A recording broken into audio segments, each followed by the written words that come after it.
Hi hello வணக்கம். நம்ம இப்போ மல்லி சீரியல் ப்ரோமோ பற்றி இந்த வீடியோவில் பார்க்கலாமோங்க. நம்ம சேனலுக்கு முதல் முறையாக வந்தீங்க அப்படின்னா சப்ஸ்கிரைப் பண்ணிக்கோங்க.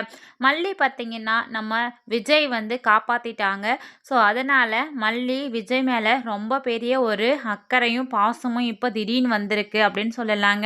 ஏன் அப்படின்னா நம்ம எங்கே போகிறோம் எங்கே வரோம் என்ன பண்ணுறோம் அப்படின்ற விஷயத்தை விஜயும் வந்து தெரிஞ்சுக்கிறாரு. அது மட்டும் இல்லாமல் நான் மயங்கி கிடந்தபோது என்னை அப்படியே வந்து தூக்கிட்டு போயிட்டு ஹாஸ்பிட்டலில் அட்மிட் பண்ணி உடனே ட்ரீட்மெண்ட் பண்ணி என்னை பிழைக்க வச்சுட்டாங்க. ஸோ அவரை விட என் மேலே அந்த அளவுக்கு வந்து பாசம் வேறு யாராலையுமே காமிக்க முடியாது அப்படின்ற மாதிரியெல்லாம் சொல்லிட்டு ரொம்பவே வந்துட்டு விஜயை புகழ்ந்து தள்ளுறாங்க நம்ம மல்லியோட அன்னிக்கிட்ட தான் இது எல்லா விஷயத்தையும் சொல்லிட்டு இருக்காங்க.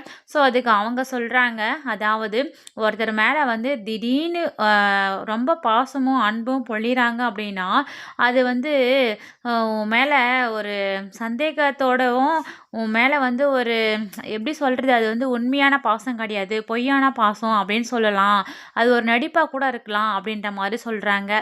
ஸோ இதை கேட்ட உடனே பார்த்திங்கன்னா நம்ம மல்லியும் வந்து கொஞ்சம் யோசிக்க ஆரம்பிக்கிறாங்க. அப்படியெல்லாம் இல்லை அப்படின்ற மாதிரியும் தோணுது. ஸோ அடுத்து என்ன நடக்க போகுதுன்னு தெரியல. இன்னொரு பக்கம் பார்த்திங்கன்னா இந்த ராஜேஸ்வரி மல்லி என்ன பண்ணுறா ஏது பண்ணுறாங்க, விஜய் என்ன பண்ணுறாங்க அப்படின்றது எல்லாத்தையுமே ஃபாலோ பண்ணிவிட்டு ஸோ அவங்கள எப்படியாவது வந்து எந்த எந்த இடம் எங்கெங்கெல்லாம் வந்து டைம் கிடைக்குதோ அங்கெல்லாம் இன்சல்ட் பண்ணிவிட்டு அந்த வேலையை விட்டு தூக்குறதும் ஸோ இந்த மாதிரியுமே வந்து போயிட்டுருக்காங்க. ஸோ ஃபேமிலியோடு அவங்க ஒரு ஷாப்பிங் போயிட்டு வராங்க நம்ம விஜயோட ஃபேமிலியாக.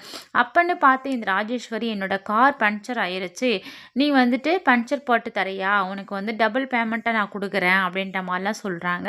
ஸோ இதை கேட்கும் போது மனசு உடைஞ்சிருவாங்க அப்படின்ற மாதிரி தான் ராஜேஸ்வரி நினைக்கிறாங்க.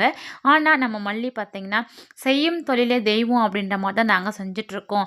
ஸோ உங்களை மாதிரிலாம் வந்து நாங்கள் இல்லை, உழைச்சி சம்பாதிச்சு முன்னுக்கு வரணும் தான் நினச்சிட்ருக்கோம், எந்த தொழிலாக இருந்தால் என்ன உண்மையாக இருந்தால் சரி அப்படின்ற மாதிரி தான் சொல்லிட்டு இருக்காங்க. வெயிட் பண்ணி பார்க்கலாம். தேங்க்ஸ் ஃபார் வாட்சிங்.